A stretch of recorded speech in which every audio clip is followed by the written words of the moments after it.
Good afternoon, everyone, and welcome to LittleAfrica BronxNews. Today, we have our inaugural interview with Mr. Mohammed Mardah, the chairman of the African Advisory Council. Mr. Mardah, I'd like to welcome you to LittleAfrica BronxNews' Africa and the African Diaspora Leaders interview series. Welcome, and thank you for taking the time to speak with us today. Thank you very much, Mona, for having me. And thank you for your service to the community. It's something that's really needed, and we appreciate the work that you do. Thank you. No, thank you very much, sir.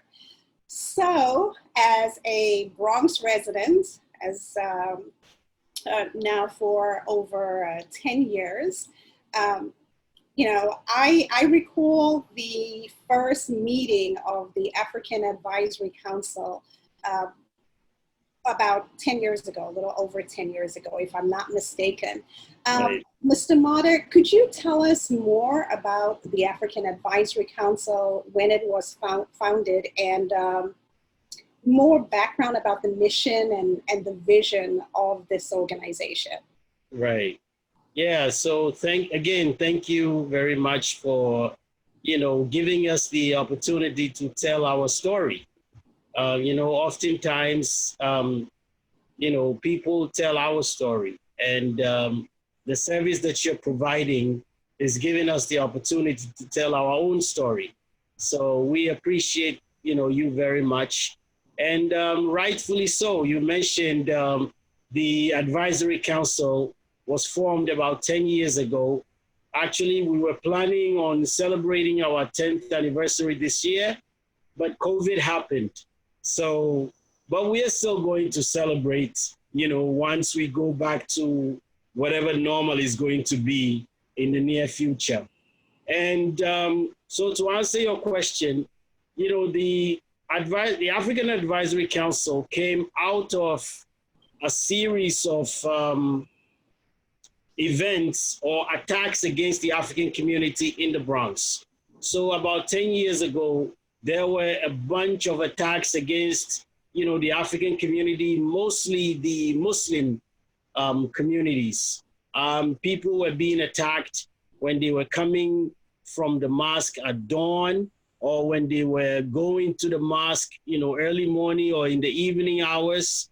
And so the leadership of the community came together and said, well, what can we do? We need to highlight these attacks against our community, and we also need to find a solution to this problem.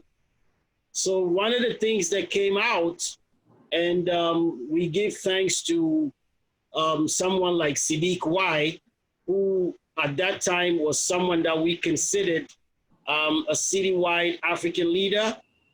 And because of the work that he had done, during the Amadou Diallo, murder, he had gained some close relationship with some of the elected officials in the city.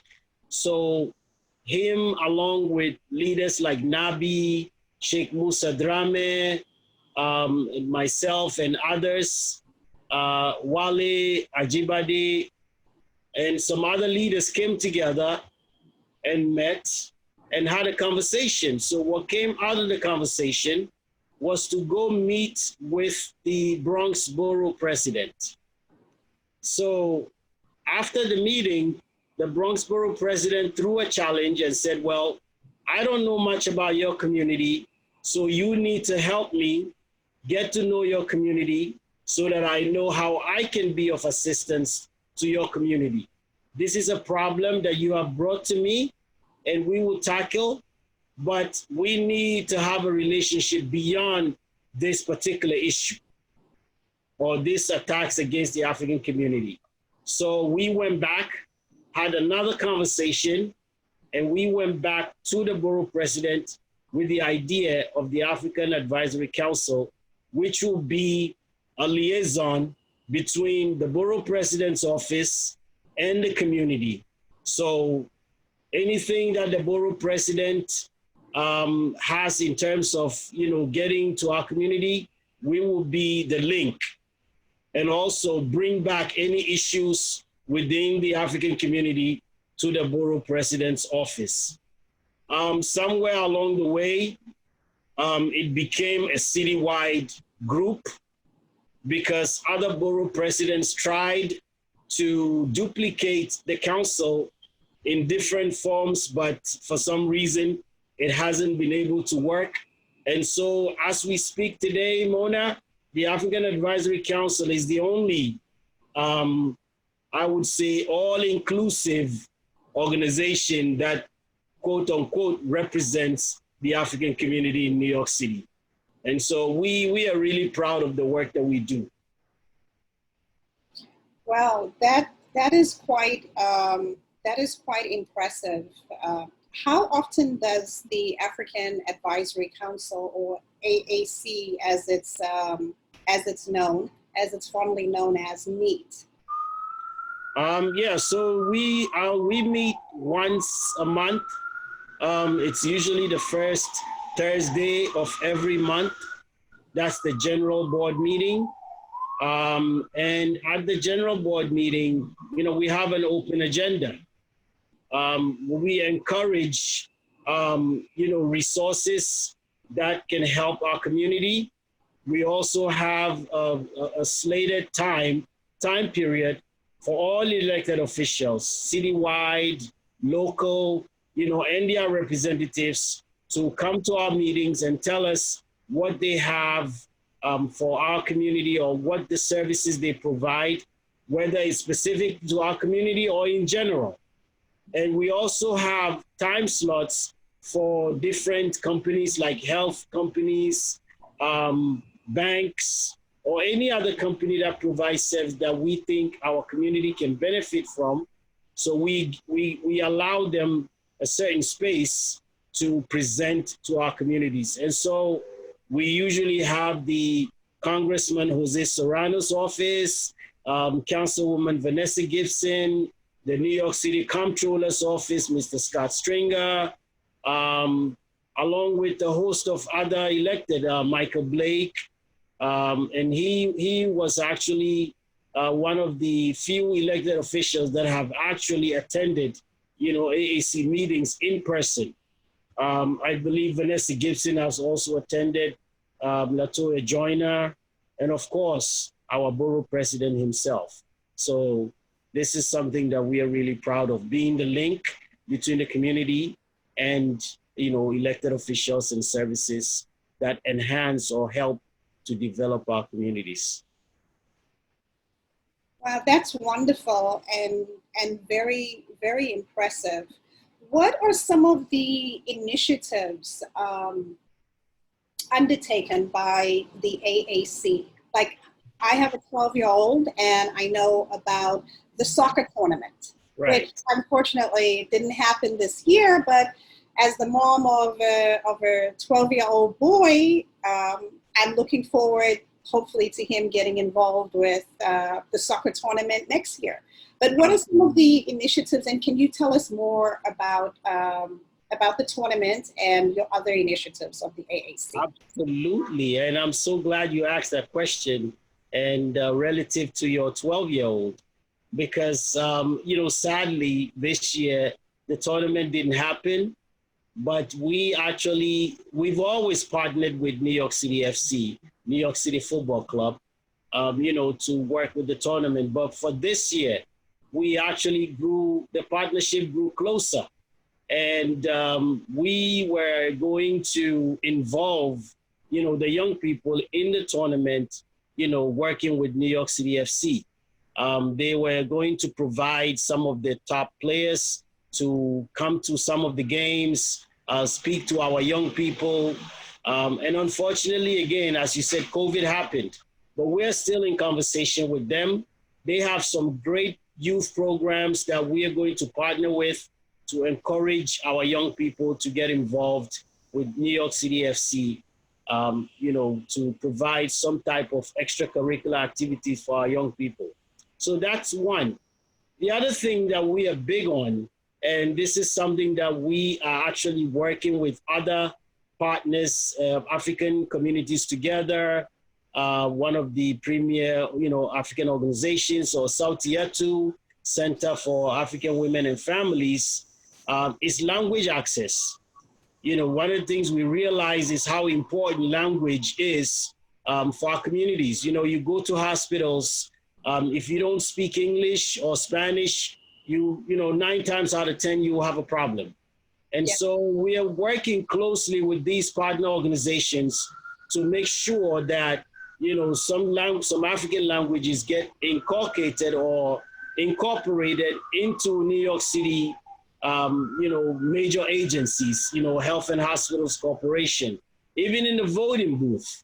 That is something that we're trying to get. So these are some of the things that we are actually working on to make sure language access is accessible to everyone, especially in the areas of education also.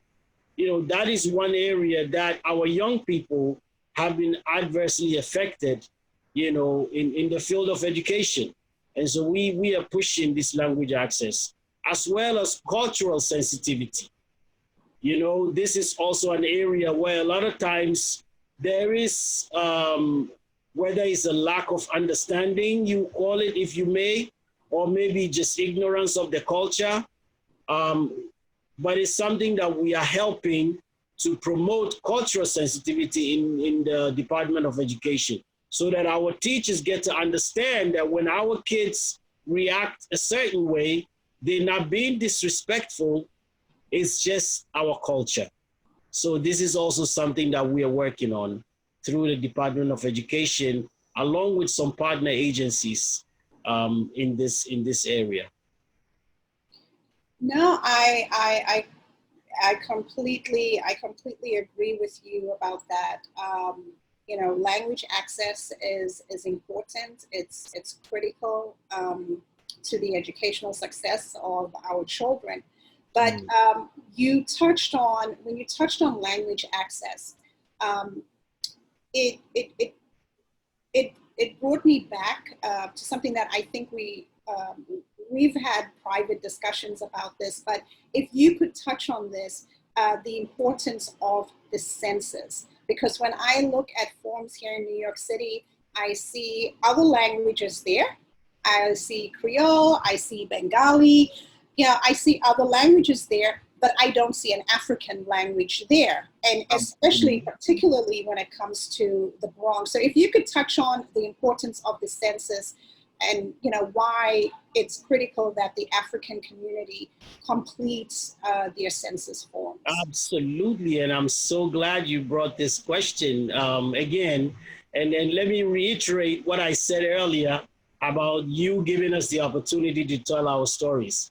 And I think this is one of the reasons why I said that, because when you look at the census, you know, even as of right now, if you're a graduate student or even an undergrad student, and you're looking for data on the African community, whether it's in the Bronx, whether it's for the city, whether it's nationwide, the information is very, very minimal at the very best. There is very little information on our communities. And in some cases, I think we have ourselves to blame, because we did not organize the way other communities have organized. So I always talk about the example of the Dominican community. So the last census in 2010, the Dominican community realized how fast they were growing, how much they were influencing culture in the city. But it didn't mean anything to them if they didn't have the hard data to prove their numbers. And so what they did 10 years ago is that they came together, they organized, and they reached out to make sure that their communities were counted in the census. This gave them the hard data that they needed to prove to elected officials to say, hey, look, we're here. This is our numbers. This is where we are concentrated. And we need to be given access to these resources and all of that. And guess what happened?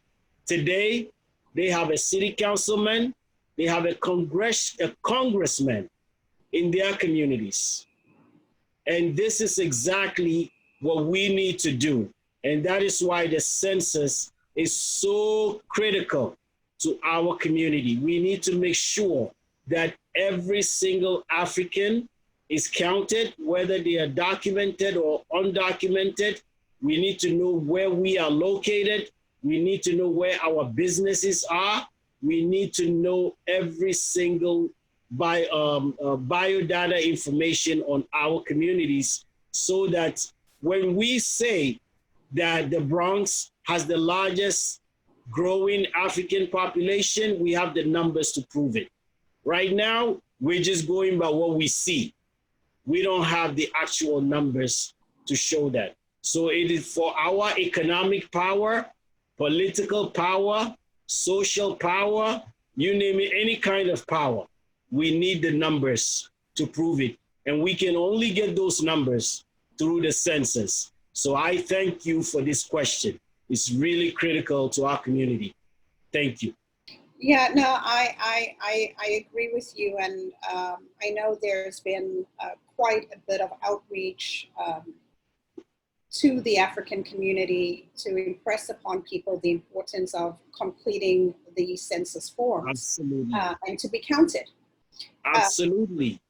And just to reiterate your point, you know, one of the great things that New York City did this time around was to actually put some money down to help, you know, CBOs, community-based organizations, do the outreach.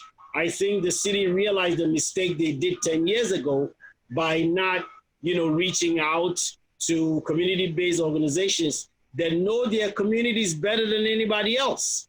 You see? Yes. So this time they voted some money, and thankfully there were 6 African organizations that actually got funding to do outreach for census in their communities. 6 African organizations who targeted specifically the African community. And I can say with all certainty, because I'm part of one of the groups that is working on the census, that, you know, through the efforts of these 6 organizations, the African community is actually doing much, much better in terms of self-response to the census than we have ever done in past years.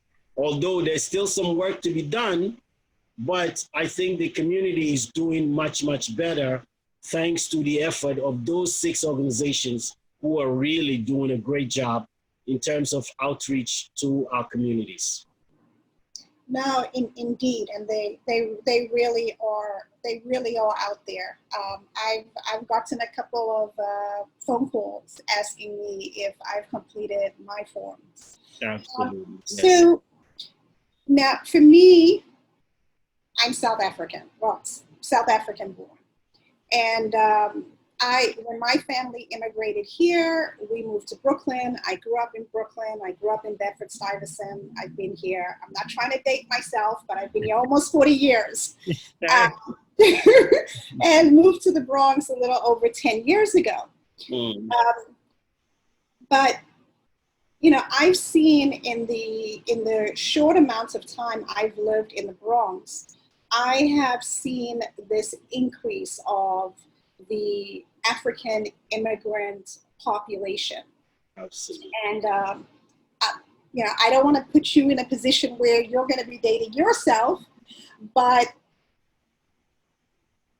you know, when it comes to the African immigrant population in the Bronx, especially in the South Bronx, right? When would you say that the influx began? When it comes to the African immigrants moving into the Bronx? Because before we'd always say, okay, African immigrants, they're mostly in Harlem, but it turns out that that's not the case anymore. Right. It's in the Bronx. Right. So I would say within the last 20 years is when the Africans started really getting comfortable in the Bronx. And you know how we do. When we get comfortable, we invite our uncles and our grandmothers and our mothers, our sisters, everybody to come join us. Exactly. So let's all, you know, show up.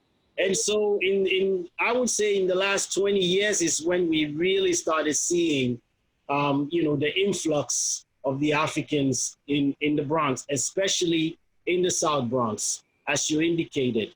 And the reason, and one thing I'm very proud of, and I can remember last September, when we had the African Heritage Celebration, the first ever in the Bronx at Hostos Community College, the African Advisory Council, the borough president actually mentioned this fact that he believes that the Bronx became better because of the African community coming into the Bronx, establishing small businesses, buying homes, getting involved in civically and politically and socially and all those things, establishing their mosques, establishing their churches, and basically improving the lives of people, of not just themselves, but the Bronx community itself.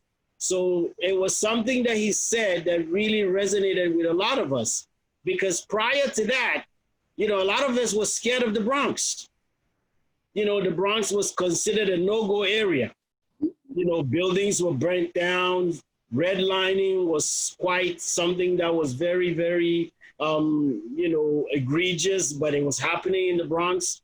And so in the last 20 years, when the Africans started coming in, is when, I believe things really started to change. And, I didn't say it. The Bronx Borough president himself said it.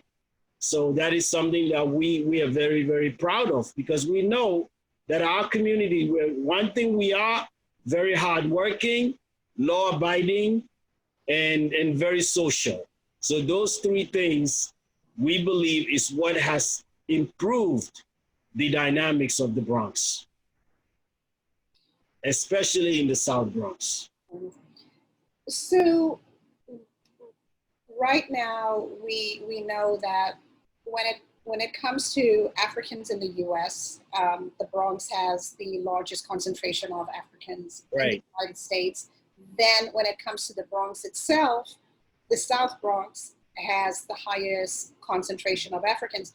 Where else in the Bronx would we find African families, or where are they branching out to in the Bronx? Which other neighborhoods?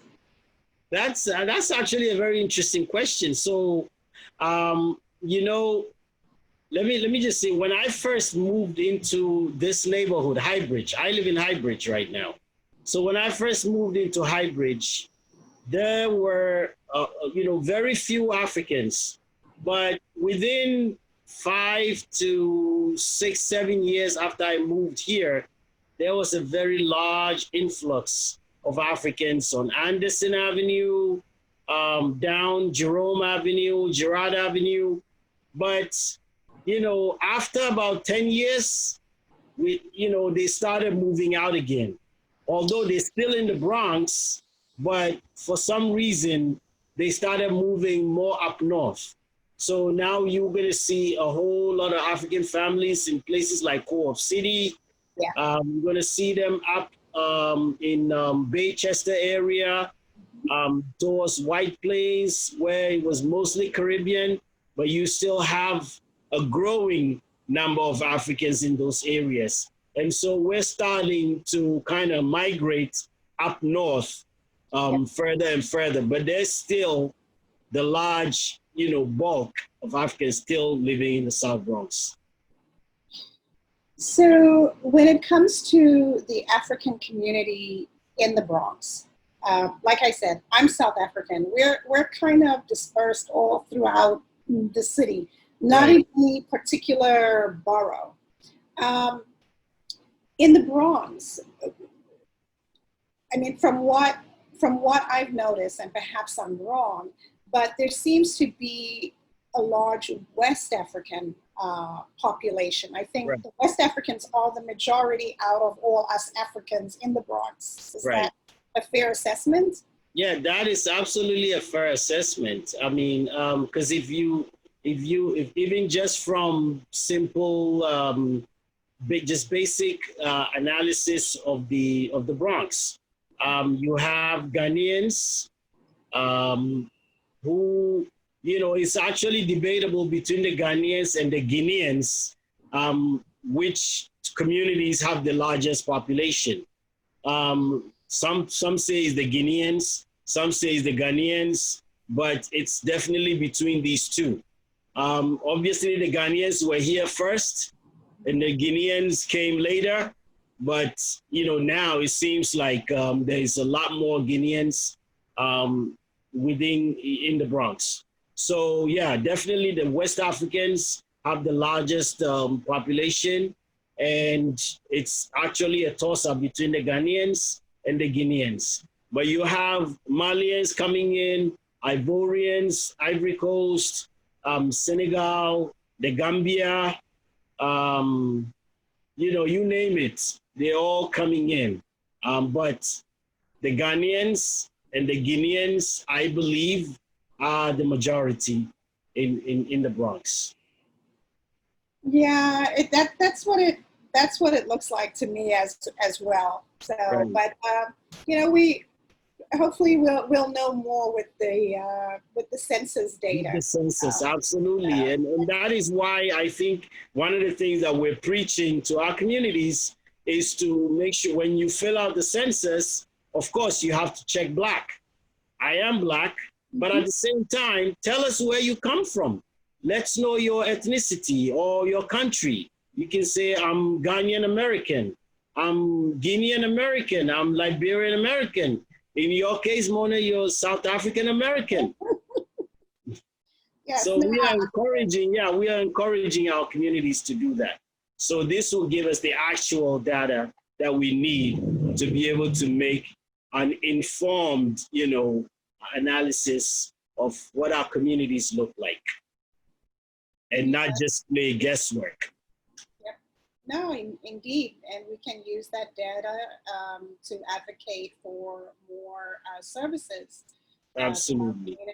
that our communities need, and especially when it comes to language access as Exactly. well. So, speaking of Harlem, when people think of Harlem and they think of the African communities in Harlem, we think about the so many African stores, African restaurants.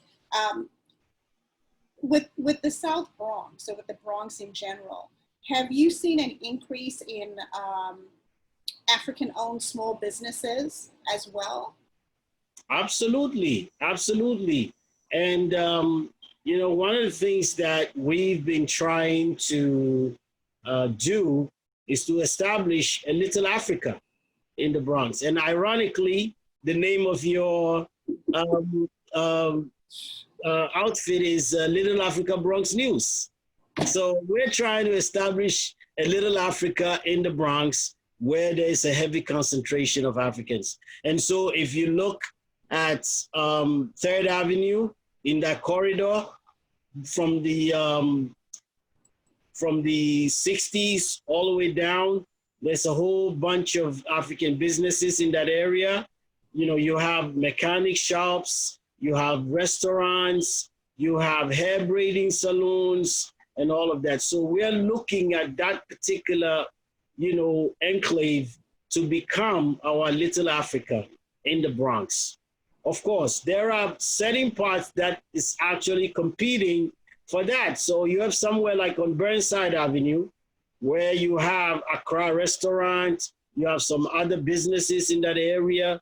Coming down Jerome Avenue, between Burnside and 170th Street, that whole section also has a whole bunch of African businesses in that corridor. So yeah, we're really, and again, I think the census data would help guide that decision on which section actually has the largest concentration, where we can actually pinpoint and say, this is Little Africa.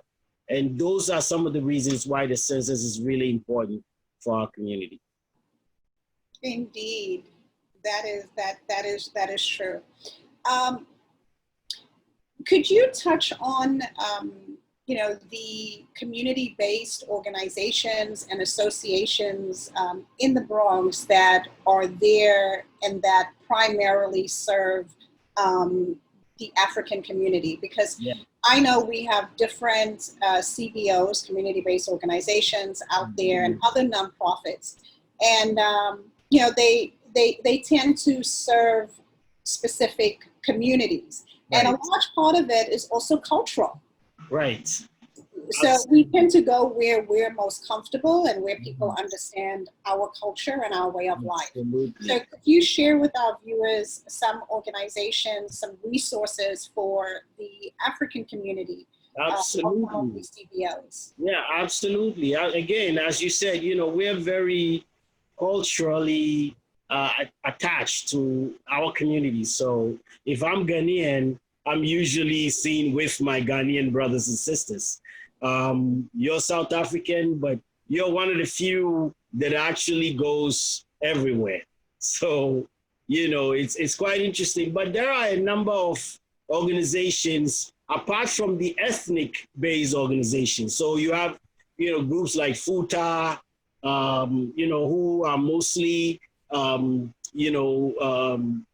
attached to the Fulani community, not necessarily Malian or Guinean, but if you are Fulani, you're within the Futa tribe, then, you know, you belong to that group. But there are, I want to highlight two main organizations, actually three organizations that cut across cultures and borders. So the first one is Sautiatu, Center for African Women and Families, who the founder and executive director is Ms. Zainab Eyega, who was actually from the South Sudan. You know, that is one organization that is really doing wonders in our community. And it's really ironic and sad that a lot of our people perhaps don't know much about this organization, but the work they do is so critical and so important. I believe, you know, I had a conversation with Zainab about 6 months ago, and she was telling me that today her staff is going on about 65 to 70 people, just working on, you know, the African community, working on different, in the field of education, social services, housing, and all of that. So Sautiatu is like a one-stop shop for our communities to actually get resources, get the help that we need. Another organization that is also very important is African Communities Together. I think I mentioned that earlier, whose executive director is Amaha Kasa, who is Ethiopian. They also do across, you know, wide range of services that they provide, but their focus or main thrust is on immigration. And so that is, you know, where they are heavily concentrated. So we also have African Services Committee. Although they're in Harlem, their services is mostly in the Bronx as well as in Harlem. And so these are three organizations that I know that really, you know, provide the needed services for our community. They're not ethnic, that are not ethnic based, that cut across all cultures, all regions, all countries, and they provide the services that our community, especially Sautiatu, which actually provides assistance for families. I believe they're the only one that actually works with families, including children and all of that. So those are three main organizations. Of course, I would throw in the African Advisory Council, which we are more of an advocacy organization than a service-oriented, you know, organization. Oh, that's wonderful. Could just at the end of the video, we'll have the contact information for the African Advisory Council, so that if anyone has questions or needs further information about anything, they can contact the African Advisory Council. But we can find you also on Facebook. Right. We are on Facebook. So for now, that's really where we are on social media. But we are working on our developing our website. We are also working to improve our Twitter feed and all the other social media handles. But for right now, if you're looking for the African Advisory Council, you can find us at the Borough President's office. You just call the Borough President's line and you ask for the African Advisory Council, and you'll be connected to our liaison, who is Miss Tracy. Tracy, who is really a wonderful, wonderful lady that has really guided the council throughout the last 10 years. She has been very, very helpful in terms of providing the needed resources to help, move our agenda forward. So we appreciate Gracie, and that's actually the easiest way to find us. Or you can call me directly or some of our executive board members, which I can provide that information to you at the end of our conversation. I don't call this an interview, I call this a conversation, Mona. Yeah, I agree. I absolutely agree. It is. And it's, I know that this information is going to be very, very helpful to our community as well as to African families, because even for me, I didn't know that Zainab's organization does so much in the community, working with families. So I learned something new today as well. So this is fantastic. So when is the next African Advisory Council meeting? I know it's the summer. People are usually taking the time off in the summer, but if you can share that, and I guess it would also be on your Facebook page. So we can.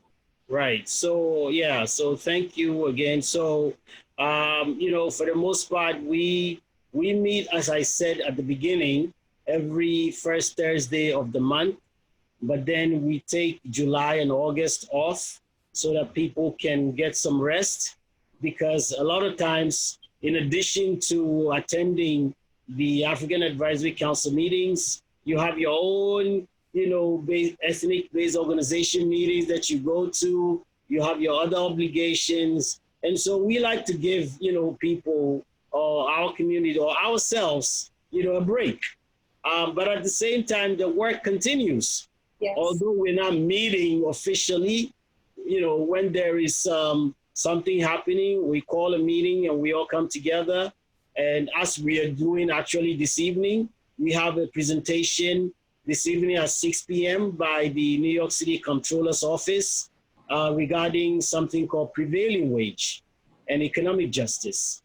This is something that I'm learning about, that you can actually be paid more money than your contracted service with your employer based on where you are sent to work. I didn't know this. And so the comptroller actually was able to get $2.5 million sitting in his office that belongs to the workers, New York City workers. And so we're going to be getting a presentation this evening at 6 p.m. To learn more about this program, how people can check to see if some of that money belongs to them and all of that. So although we are on hiatus for the next 2 months, the work continues. So our next meeting will be in September.